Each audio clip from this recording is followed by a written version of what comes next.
Bonjour les amis, bienvenue à notre émission La Bible pratico-pratique.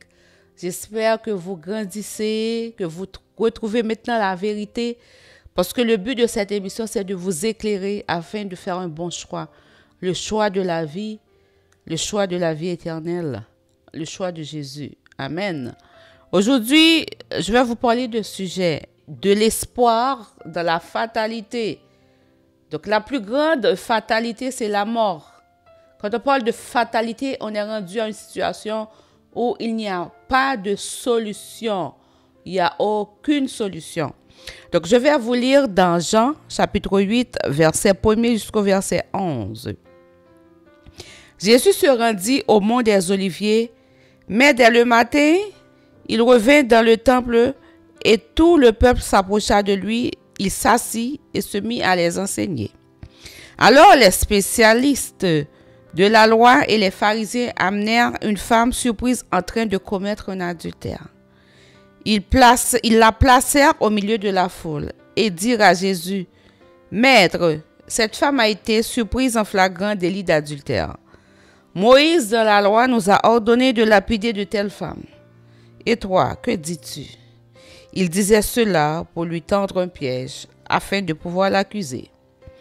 Mais Jésus se baissa et se mit à écrire avec le doigt sur le sol. Comme il continuait à l'interroger, il se redressa et leur dit, « Que celui d'entre vous qui est sans péché jette le premier la pierre contre elle. » Puis il se baissa de nouveau et se remit à écrire sur le sol. Quand ils entendirent cela, accusés par leur conscience, ils se retirèrent un à un, à commencer par les plus âgés jusqu'au dernier. Jésus resta seul avec la femme qui était là au milieu. Alors il se redressa et ne voyant plus qu'elle, il lui dit, « Femme, où sont ceux qui t'accusaient?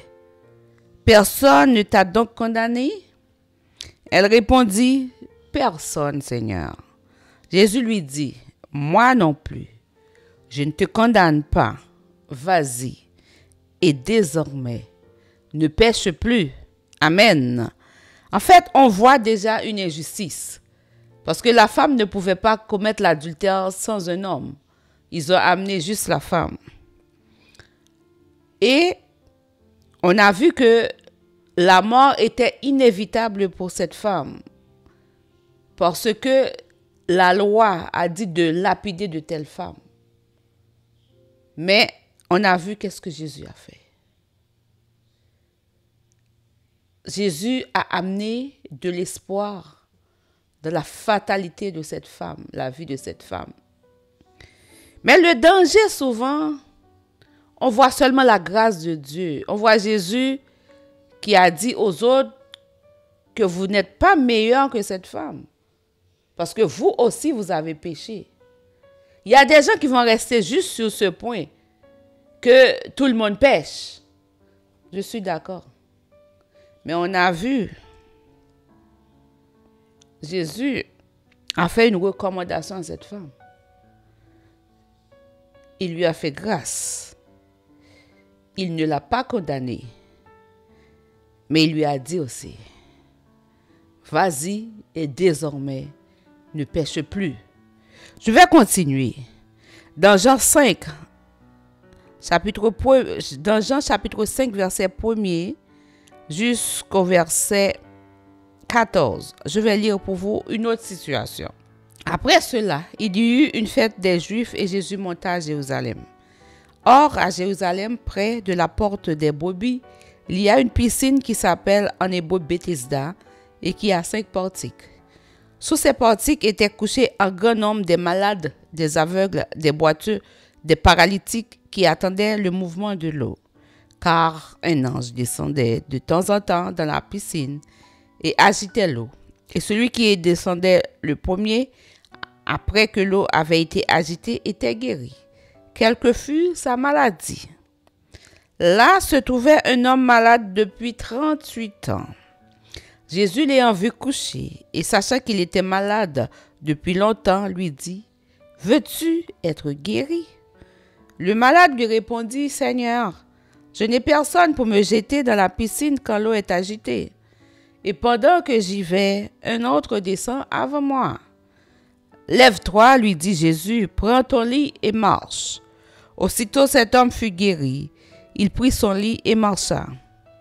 C'était un jour de sabbat. Les Juifs dirent donc à celui qui avait été guéri, c'est le sabbat. Il ne t'est pas permis d'emporter ton lit. Il leur répondit, celui qui m'a guéri m'a dit, prends ton lit et marche. Ils lui demandèrent, qui est l'homme qui t'a dit, prends ton lit et marche? Mais celui qui avait été guéri ne savait pas qui c'était, car Jésus avait disparu de la foule qui était encelue. Depuis, Jésus le trouva dans le temple et lui dit, voici, tu as été guéri. Ne pêche plus, de peur qu'il ne t'arrive quelque chose de pire. Je veux encore m'arrêter. Il n'avait personne, malgré qu'il voulait.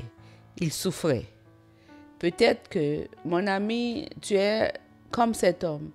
Peut-être que tu n'as pas une paralysie physique ou tu peux avoir une paralysie physique. Ou bien tout ce que tu fais, ça ne marche pas. C'est comme si ta vie est paralysée. Mais de voir que tu n'as pas d'aide. Malgré que tu veux t'en sortir, il n'y a personne qui fait cas de toi. Je veux te dire aujourd'hui, Jésus veut faire cas de toi.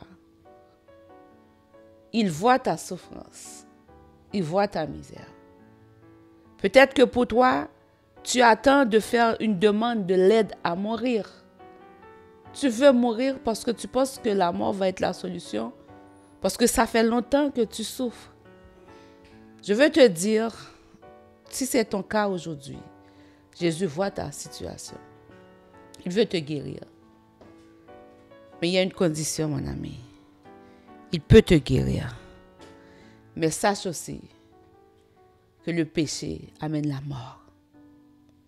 Que le péché amène la mort. Il a dit à l'homme après sa guérison, voici, tu as été guéri, ne pêche plus de peur qu'il ne t'arrive quelque chose de pire. Quelque chose de pire. Peut-être qu'à chaque fois tu tombes, tu pêches, il y a une grâce qui vient. Parce que Dieu fait grâce, il est riche en bonté et en miséricorde. Mais tu retombes encore. Peut-être que tu es rendu dans une situation, c'est fini. Parce que chaque fois que tu te relèves, tu retombes. À cause du péché. Mais je veux te dire que si tu écoutes ce que Jésus dit, si tu choisis Jésus vraiment comme ton sauveur, si tu aimes vraiment Jésus, tu vas abandonner le péché. Tu ne peux pas vouloir aimer Jésus et servir Jésus et puis tu demeures aussi dans le péché. Ces deux choses, ça ne marche pas ensemble. Ça ne marche pas. Peut-être que ta situation actuelle, c'est la conséquence du péché.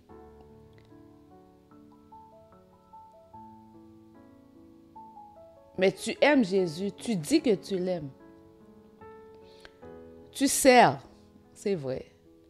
Tu fais des actions pour montrer que peut-être que tu es une bonne personne, que tu as l'amour. Mais tu continues dans le péché. Je vais lire pour vous. Dans Romains 6, verset 23. Car le salaire du péché, c'est la mort. Mais le don gratuit de Dieu, c'est la vie éternelle en Jésus-Christ, notre Seigneur.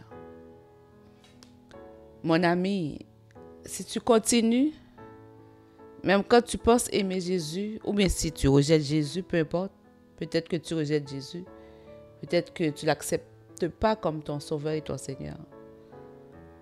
Je veux te dire que le péché conduit à la mort. Le péché conduit à la mort. À un moment donné, il faut que tu arrêtes. Tu sais qu'est-ce qui est bien, c'est que tu es conscient, tu es consciente quand tu pêches.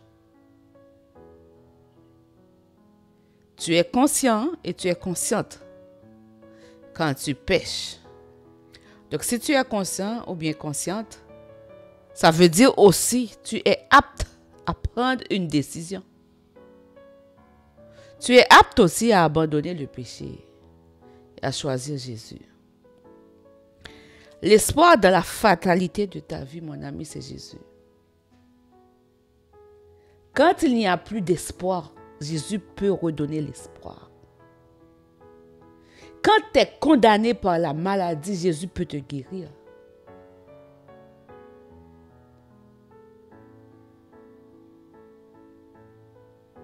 N'attends pas de recevoir le salaire du péché qui est la mort. C'est un mauvais salaire, ça détruit. Mais reçois le don gratuit de Dieu, qui est sa grâce. Quand tu décides de rejeter le péché et de marcher dans la repentance. Le péché, parfois, ça goûte très bon. Et c'est pour cela qu'on aime le péché. On ne pense pas au salaire. Mon ami, le salaire du péché, c'est la mort. Veux-tu prendre une décision et abandonner le péché? Tu le sais. Dieu a mis une conscience en chacun de nous. Si maintenant tu pêches et que tu ne prends plus conscience du péché, ça veut dire que tu es déjà mort. Tu es déjà morte, même si tu marches. Même quand tu sembles être en vie. Parce que c'est ce que Dieu met en chaque personne. Cette conscience du péché. Si tu as perdu cette conscience, mon ami, tu es mort. Tu es morte. Mais si tu n'as pas perdu cette conscience, c'est juste que tu veux continuer à vivre dans le péché. Je veux te dire, mon ami, le salaire du péché, c'est la mort. Jésus ne vient pas condamner. Il est venu te sauver aujourd'hui. Il est venu te dire, peu importe tout ce que tu as fait là, il peut être l'espoir de la fatalité de ta vie. Pendant que tu prends le chemin de la mort, parce que tu vis continuellement dans le péché, il peut venir et te sauver. Mais s'il te sauve, il te dit, va et ne pêche plus. Il te dit, ne pêche plus pour que quelque chose de pire ne t'arrive. La pire chose qui peut arriver à un être humain, c'est de finir dans la géhenne. Parce que Dieu ne t'a pas créé pour ça. Il t'a créé pour vivre en relation avec lui. Puisqu'il est saint et 3 fois saint, il veut que tu sortes du péché et que tu commences à marcher dans la sanctification. Comment tu vas y arriver? Reconnais que le sang de Jésus a été versé et que ce sang peut te laver de toute souillure. Mais ne recommence plus. La fatalité, la mort conduit à la plus grande fatalité. Excusez-moi, le péché conduit à la plus grande fatalité qui est la mort. Mais Jésus est l'espoir de cette grande fatalité. Si et seulement tu choisis de renoncer au péché, de marcher dans la repentance et de choisir Jésus comme ton sauveur et ton Seigneur. Que Dieu te bénisse. À la prochaine. Dans le prochain épisode de la Bible pratico-pratique. Qui cherches-tu aujourd'hui, mon ami? Tu as besoin de Jésus. Parce que si tu trouves Jésus, tu vas trouver la vie. Tu aimes la vie, hein? Tu aimes jouir la vie, hein? Mais ce que tu aimes jouir maintenant, que tu appelles vie, elle est très courte. Mais il y a quelqu'un qui peut donner une vie qui n'aura pas de fin. C'est Jésus. Choisis Jésus. Choisis la vie.